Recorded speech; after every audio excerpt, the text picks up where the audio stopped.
Robinho was born in the wrong side of the city of São Paulo. Life was hard, his mom was a housekeeper, his dad was a security guard, and they always managed to get around, even though from an early age Robinho had to work to help the family.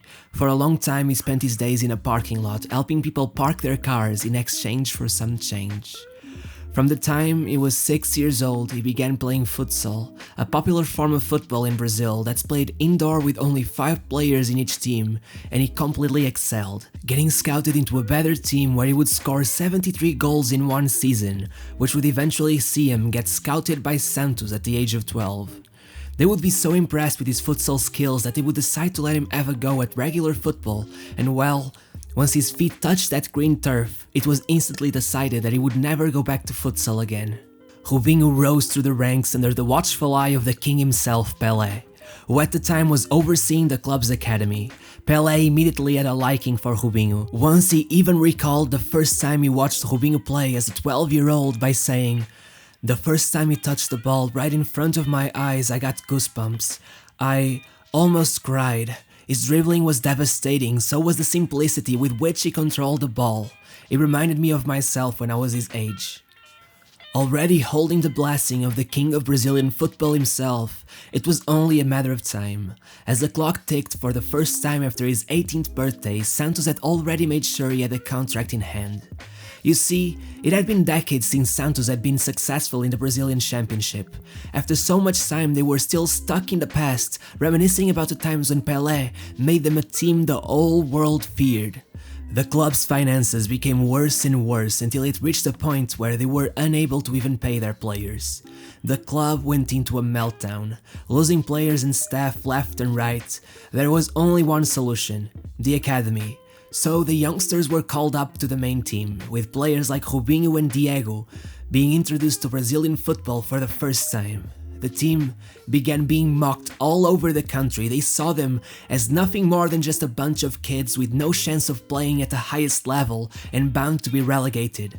The nickname Meninos da Vila, the village boys in English, got a whole new meaning. They were seen as such a weak side that most coaches refused the opportunity to take over the squad, which would lead Emerson Leão, who had just been sacked from coaching the Brazilian national team, to take over. There was an entire country to be proven wrong, and they got to work immediately trying to do so.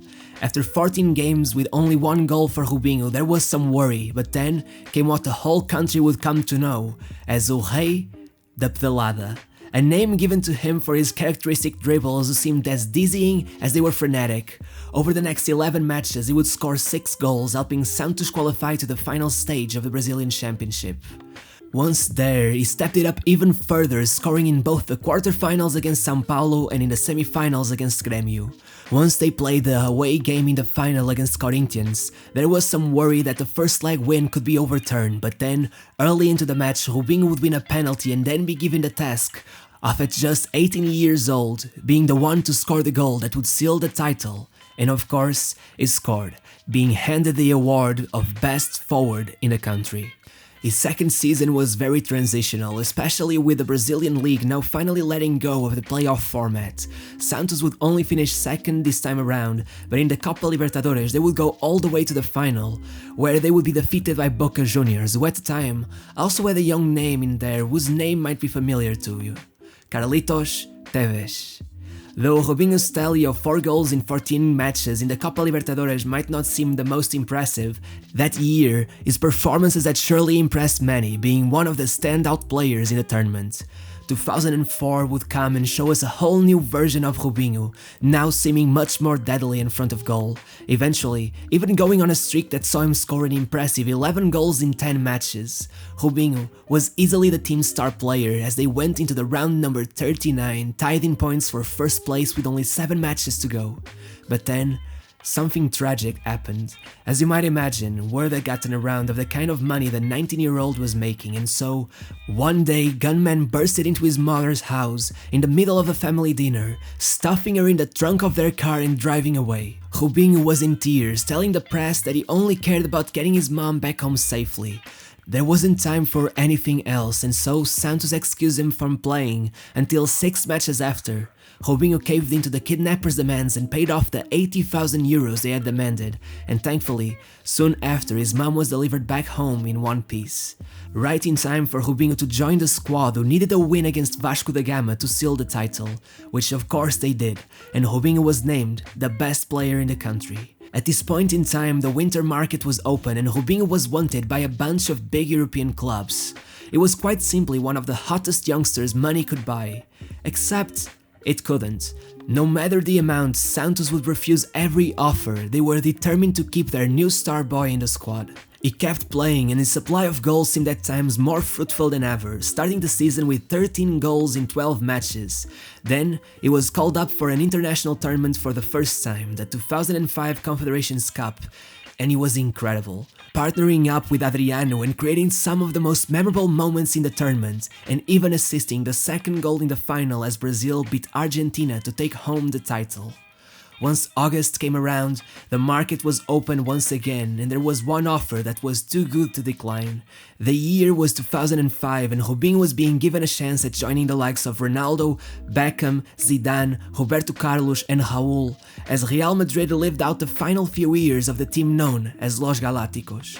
The offer was 24 million euros, an incredible amount for such a young player, but after all, he was the next Pelé. And surely the word had gotten around to Madrid because Robinho would take the number 10 shirt from the get-go, following players like Figo, Puskás, Laudrup and Seedorf. The fans expected nothing less than seeing Robinho become the best player in the world. As the season started, his displays began being involved in heavy debate and controversy. Some thought he just needed time, others believed these problems were hardwired into him and that there was no way of changing him. As much as Robinho proved capable of dominating some matches, he seemed equally likely to completely disappear in others, and Real Madrid was not a team to go on gambling with their team selection like that, especially when all-time greats were always there available to play. As Real finished the season with no trophies, the fans kept on waiting for the player they had been told they were getting. Since a scared young Robinho had walked into the locker room to find Los Galacticos staring back at him, he had been brought up to one day be their replacement. Robinho himself said that for the first year he felt like he was their own child, being taught everything they knew. What more could he have asked for? Over the summer he got to play in his first World Cup, but he would only play the full 90 once, as he would watch Zidane knock out Brazil as he played the last few matches of his career. It was one less Galactico in the squad, and the clock kept ticking. His second season just proved everything people had been saying about him. Throughout most of it, he seemed to have no end profit, with Capello dropping him more and more frequently to the bench. Still, every once in a while he dazzled, winning the Man of the Match award in El Clasico and then scoring 5 goals in 8 matches towards the end of the season, proving to be absolutely key as Real Madrid climbed in the table from being 5 points behind to winning the league on goal difference. As we headed towards the 2007-2008 season, Beckham, Ronaldo and Roberto Carlos would leave. And now it was official that the Galacticos era had ended, and that Robinho had to step up, and considering his performances so far, this would most likely be his last chance. But before the season started, we still had to play for the Copa America, and finally, Robinho was being given a chance as Brazil decided to go into the tournament with what seemed like their B team. The first match seemed like a warning for just how much weaker this squad was, losing 2-0 to Mexico. Someone had to step up, and so Robinho went to work, scoring a hat-trick against Chile and then the only goal against Ecuador to secure both wins. Robinho had scored every one of Brazil's group stage goals. It was incredible. In the quarterfinals, he would score 2 and assist another, despite playing only just over 60 minutes, and despite not getting on the score sheet, more good performances would come against Uruguay and Argentina, as Robinho helped Brazil win the trophy and took home the awards for top scorer and best player in the tournament. After setting a precedent like this, it was time to start the season and prove that Robinho was a legend in the making. Robinho started with 9 matches without a goal contribution, and suddenly, it all fell in place, getting 12 goal contributions in 11 matches, scoring against every Champions League opponent, and dropping 2 incredible performances against Olympiacos and Lazio, totaling 3 goals and 3 assists across the 2 matches. These performances came just before the end of the year and added to the incredible Copa America he had and his incredible run of good form over the last matches of the previous season. Robinho went into the Ballon d'Or voting with an incredible good year, and despite all the skepticism surrounding him, he would make it to 9th place in the ranking, only behind one other Real Madrid player, Ruud van Nistelrooy. And just as quickly as the fans had regained hope, they lost it again, as Robinho started underperforming, eventually finishing the season with only 1 goal in 10 matches. His performances over the season were a complete roller coaster, up and down and up again. Robinho seemed unable to find consistency, and as much as his great form midway through the season had helped Real retain the title of Spanish champions, there were other players in the squad that were much more suitable for his role. From Robin to Schneider to Van Nistelrooy and Raul, Real had made sure there was enough talent to go around in the post-Galactico era, and so, as Real attempted to use them in a trade offer for Cristiano Ronaldo, going against their promises of renewing his contract, Robinho did not like this one bit and tried to force an exit, eventually getting a deadline day transfer to Manchester City for an impressive 42 million euros on the same day the club was bought by Sheikh Mansour. This transfer had been such a last-minute effort that when giving out his first press conference, Robinho mistakenly referred to Man City as Chelsea, who were also in the run for his transfer at the time. There are even rumors that it took him a while to realize that he wasn't joining Manchester United, as the player supposedly didn't realize there was another club in Manchester. But honestly, I think that might be a hoax because it sounds just way too funny to be true. Ironically, his first Premier League match would come against Chelsea, and he would score a spectacular free kick, showing the opposition what he would be missing on. Robinho seemed to have adjusted effortlessly to English football, scoring his first hat-trick a few weeks after and scoring 12 goals before the new year arrived. And just like that, it just happened all over again. 17 games without a goal, awful performances, and some speculating. It all came after coach Mark Hughes forbid him from traveling to Brazil at some point.